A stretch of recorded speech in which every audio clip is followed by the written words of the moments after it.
If you want to maintain your privacy while using Cash App, hiding your online status can be a useful feature. Follow these steps to adjust your settings.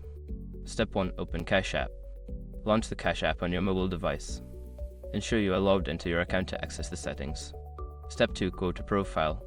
Tap on your profile icon or the account balance at the top of the screen. This will take you to your account settings. Step 3. Access Privacy Settings. Scroll down to find the Privacy Settings option. This section allows you to manage who can see your online status and other personal information. Step 4. Adjust Online Status. Look for the option related to online status visibility. Toggle the setting to hide your online status from other users. Step 5. Save changes. After adjusting your settings, make sure to save any changes you've made. Exit the settings menu to return to the main screen.